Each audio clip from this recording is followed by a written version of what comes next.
பாமகவிலிருந்து அதிமுகவில் சிலர் இணைந்திருக்கக்கூடிய அந்த அண்மை செய்தியை பார்த்து கொண்டிருக்கிறோம்.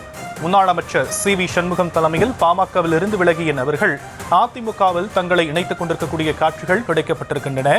பாமக நிறுவனர் ராமதாசுக்கும் தலைவர் அன்புமணிக்கும் இடையே ஏற்பட்டுள்ள கருத்து முரண்பாடு காரணமாக பாமகவிலிருந்து பலர் விலகி அதிமுகவில் இணையக்கூடிய காட்சிகளை பார்த்து கொண்டிருக்கிறோம். விவரங்களை செய்தியாளர் கலீப் அப்துல்லா வழங்க நாம் கேட்கலாம். கலீப் அப்துல்லா, விரிவான விவரங்கள் என்ன?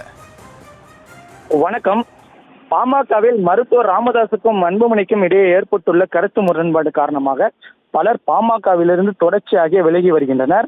இந்த நிலையில் தொடர்ச்சியாக பாமகவில் அன்புமணி ஆதரவாளர்களை நீக்கிவிட்டு தற்போது வரை பாமக நிறுவனர் ராமதாஸ் 60க்கும் மேற்பட்ட மாவட்ட செயலாளர்கள் மற்றும் மாவட்ட தலைவர்களை நியமனம் செய்து வருகிறார். இந்த நிலையில் நேற்று கூட செய்தியாளரை சந்தித்து பேசிய போது, நான் தான் என் மூச்சு இருக்கும் முறை நான் தான் செயலாளராக தலைவராக தொடர்வேன் என பாமக நிறுவனர் ராமதாஸ் கூறியிருந்தார்.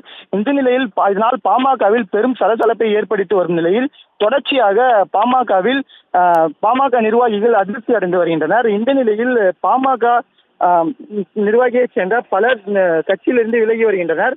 மேலும் தற்போது பாமக நிறுவனர் ராமதாஸ்க்கு இடையே கருத்து ஏற்பாடு வந்த நிலையில் பாமகவில் பெரும் சலசலப்பை ஏற்படுத்தி வருகிறது. இந்த நிலையில் பாமகவில் இருந்து பல நிர்வாகிகள் விலகி வரும் நிலையில் தற்போது பாமக விவசாய அணி தலைவர் வீரசாமி தலைமையில் 50க்கும் மேற்பட்டோர் பாமகவிலிருந்து இறங்கி தற்போது திண்டிவனத்தில் உள்ள CV சண்முகம் இல்லத்தில் 50க்கும் மேற்பட்ட பாமக நிர்வாகிகள் CV சண்முகம் முனையில் இணைந்து வருகின்றனர். இதனால் பாமகவில் பெரும் சலசலப்பை ஏற்படுத்தி வருகிறது. விரிவான விவரங்களுக்கு நன்றி கலீப் அப்துல்லா.